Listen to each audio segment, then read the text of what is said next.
Hey guys, welcome back to my channel. I know I've been gone for quite some time now, but we had some unexpected traveling we had to do. So I just got back from Virginia actually 2 days ago, and we're going to be traveling again, this time to South Carolina. So on my trip, I was able to pick up some books, and I also got a book outlet haul for you today. So yeah, I'm going to share with you all of the books that I just recently purchased.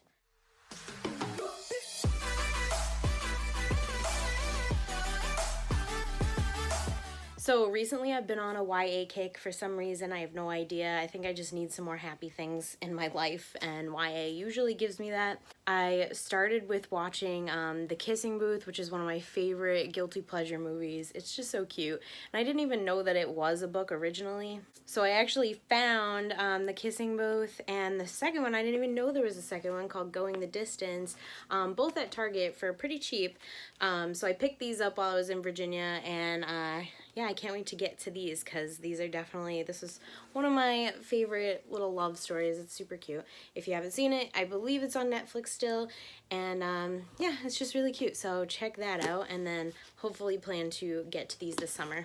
And while I was on the Kissing Booth kind of vibe, I went and watched Sierra Burgess is a Loser. Loved that movie. So I was kind of like looking for that trope where like the ugly duckling thing, or like the kind of dorky girl gets the guy. And one of the other movies that I absolutely love is The Duff. I think, I forget his name, but I think he's so adorable. And then the guy from Sarah Burgess is a Loser, that kid, I can't remember his name either, but he is so freaking cute. And he played on To All the Boys I Loved Before. He played in all those movies. So I've definitely been on that kind of YA romance kick. So I have a whole box more full of stuff from Book Outlet, kind of along those tropes. The Chaos of Standing Still by Jessica Brody is my next one. This is about a girl, I forget her name, but Ryan, I believe. And she has this text message on her phone that's been there for over a year because it was the last message that her best friend sent her before she passed away. And so then she gets stuck on like an airplane or something, and this guy, Xander, they accidentally swap phones at the airport. And so it has to do with a love story happening in that kind of aspect, which is very different because it kind of starts out really sad. So should be interesting, and I heard really good reviews about it, so I'm excited to get to this one as well. Along with the YA kick, not so much romancy, but this one's about a mother and daughter relationship. It's called And We're Off by Dana Schwartz, and this is about a young girl who is an aspiring artist, and she gets this opportunity to get an all expense paid trip to Europe, I think.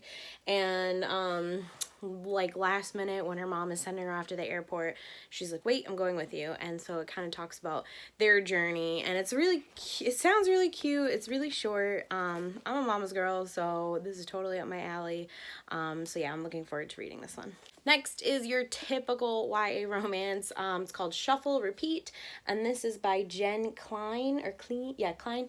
And this is about the popular kid, the boy, and then the girl's not so popular. She's very quiet. She can't wait for her senior year to be over while he's living up his glory days.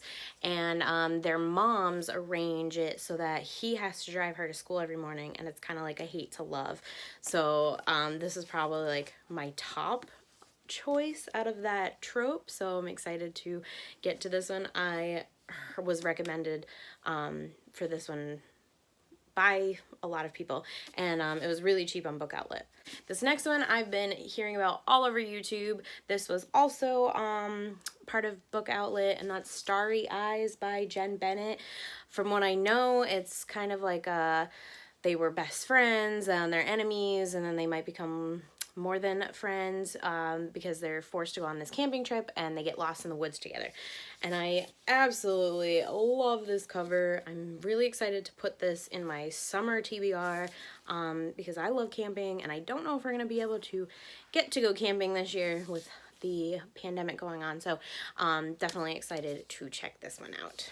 We have another meet cute story that I keep seeing on Bookoutlet, so I finally just picked it up, and it's called Emergency Contact by Mary H.K. Choi. And I love the cover on this one too. This is like the style of my bedroom. And it's about Penny and Sam's love story, and I don't know too much into it. I don't really want to know too much into it, so I'm not going to even read the synopsis. But yeah, I love this cover, and it keeps coming up on my suggestions on Bookoutlet, so I finally got it, and yeah, I'm going to check this one out. I'm not even sure how old they are. I believe it says high school. Yeah, for Penny Lee, high school was a total non-event, and then Sam is, I think, also in high school. I'm not sure. But yeah, so looking forward to reading this one. If you have read this, leave some comments down below and tell me what you thought. And this last one is the, I believe, yeah, the last one in my YA category here. And it's called Broken Beautiful Hearts. This one was recommended to me by a ton of people on a Facebook website or Facebook page that I follow. And it's called like Book Recommendations or Women Read Great Books or something. And I asked for YA, kind of the same trope that I was looking for, and this was highly suggested. This is by Cami Garcia, and I believe this one is about Peyton, who is like a all-time soccer star in high school. She's looking forward to getting recruited by a college, and right before that time period, she falls down the stairs, and there's thought of maybe her boyfriend pushing her or something along those lines, and I believe it kind of like ruins her career and stuff, and so she ends up going to live with her uncle in a small town in Tennessee to recover. And I believe she meets, I think his name is Owen. Yeah, Owen. And he's going through his own stuff, and so it's kind of their love story. So this one sounds really good, and I love the southern states, so I'm excited to see what they put in here for that. After going through all of these books, I'm like, holy crap, I need to stop. Like, this is really bad. I have 10 books. I have 10 books that I bought that I definitely didn't need, but whatever. I'm going to try to read them all this year. It's gonna happen. So the next one I bought, I actually have no idea. I can't remember what this is about. It's called The Children, and it's by Anne Leary. And I think the only thing I know about this is that it's very family-oriented. And it has to do with a wedding and flaws of the family surfacing and much more. So this is a very short book. And yeah, it just looked appealing, and I think I needed some extra books for my free shipping. So I threw this one in there as well, and it's nice and short. So hopefully we'll get to it this year. Don't know yet. And then the last two I'm really excited about because I've been looking for this book on Bookoutlet and Thrift Books for the longest time, and it's finally on there, and it's called The Arrangement by Robin Harding. And from what I remember hearing from other booktubers, this is about like a sugar daddy thing. So a young girl who likes trying to make it in New York City, struggling to pay her bills, and she says why not go online, or her friend suggests going online to find a sugar daddy. So this one was definitely on my list. It has been for a while, so I'm going to try to get to it sooner than later, maybe in the next couple of months. We will see.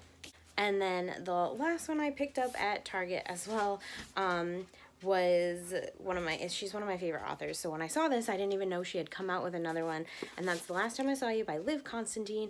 She wrote The Last Mrs. Paris, which is one of my favorite books, and so this is another thriller that I am really excited to get to, and I'm actually not going to even read the synopsis because I want to be completely surprised. Not to say that The Last Mrs. Parrish didn't have a good synopsis, because it left a lot out, a lot of vague details that really you thought the book was about one thing and then it turned out to be another. So I'm going to completely go into this blind, and I'm actually really excited about it. So yeah, The Last Time I Saw You by Liv Constantine, and this will definitely be read very soon. So that's all I have for you guys today. Thank you so much for watching. Hopefully, if you've read some of these, you can comment below and tell me what you thought. I'm really excited. Again, I've been on this YA kick for a while now, so hopefully I can just plow through some of these on my trip to come, and I will let you all know how they were in my wrap-ups. So I will see you all then. Thanks for watching. Don't forget to subscribe and like. Bye, guys.